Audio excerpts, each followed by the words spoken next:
So in this brief video, we will introduce the idea of one-sided limits.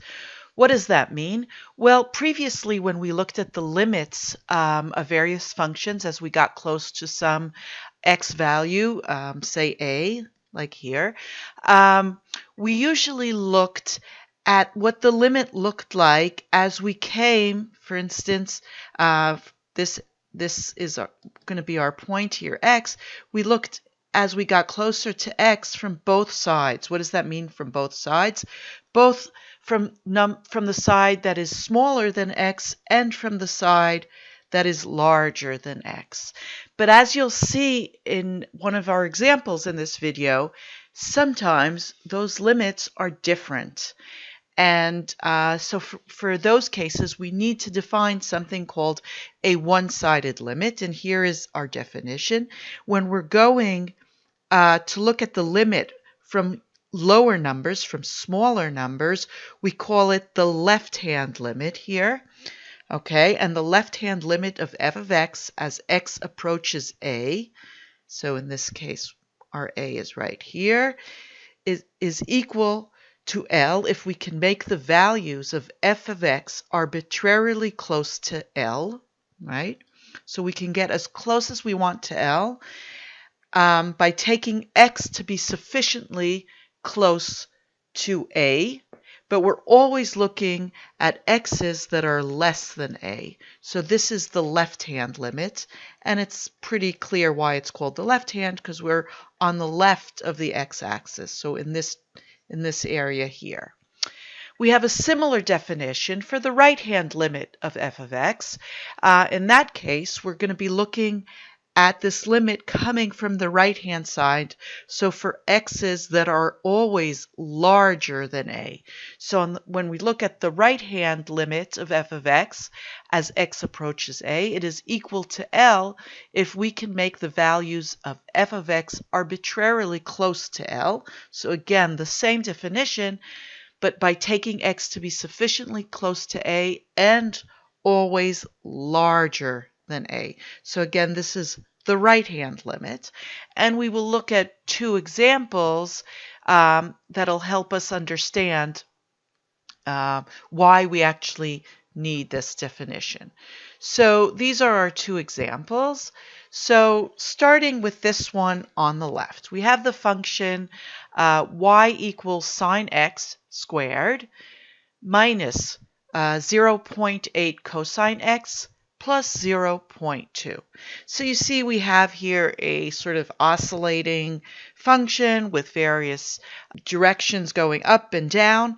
But the main thing is that this function here, I'm going to enlarge it a little bit, is smooth. And there are no gaps, there are no funny points. It's a smooth function. So say we look at the limit as we take x goes to 0. What does f of x equal? Well, it'll be something right here, some value. Actually, we can calculate it when we take sine of x when x equals 0 is 0. So this part will be 0. Cosine x when x equals 0 is 1. So we have negative 0.8, and then we have plus 0.2. So the value here is just negative 0.6. And if we take the limit, if we get closer from above, so the right-hand limit,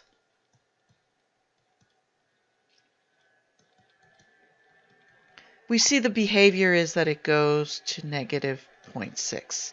If we take the left-hand limit, we also get that same behavior. So the left-hand limit is also equal to negative 0.6.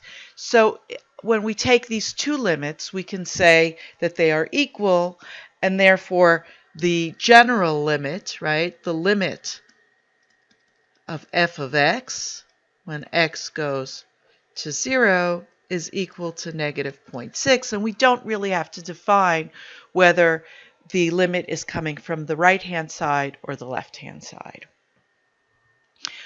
But now let's look at this other example here, the example that we have on the right. In this case, I've drawn a function that is smooth on this side and it's smooth on this side, but there is a gap at x equals -1, right, at that area. And we see that the function is actually equal, at that point, f of -1 is equal to 1.5. But if we look at the limits, the limit when x goes to -1 of f of x, we have to define whether we are coming from the left or from the right, because the behavior is different. When we come to the left, so from the left, so we're looking at the minus side, the negative side, where we're looking at x's that are smaller than -1, we see that the limit is equal to 1. On the other hand, when we come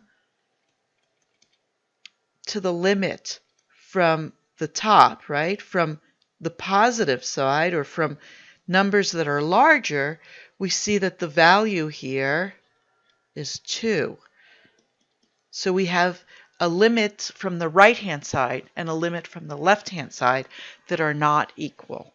And this can happen sometimes, especially if we have what we call step functions, which are functions that have steps in them where they change value abruptly at a point.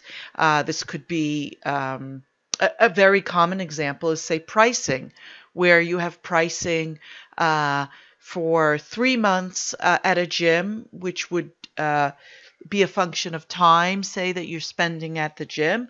And if you pay in advance for 12 months, the pricing will be very different. And so you can have a jump there between 3, 4, 5, 6, 7, 8, 9, 10, 11 months to the pricing at 12 months. So this is not a completely artificial example. The important thing is, though, that looking at these two examples, we can come up with a result where we can only define the limit of a function at a point without assigning a right hand or a left hand to it, if and only if both the left hand and the right hand limits are equal to the same number. So we have a well-defined limit of a function at a point if both limits from the right-hand side and the left-hand side exist and are equal. So that is kind of our first actual result in this topic of limits, and we're going to go on to see more of these.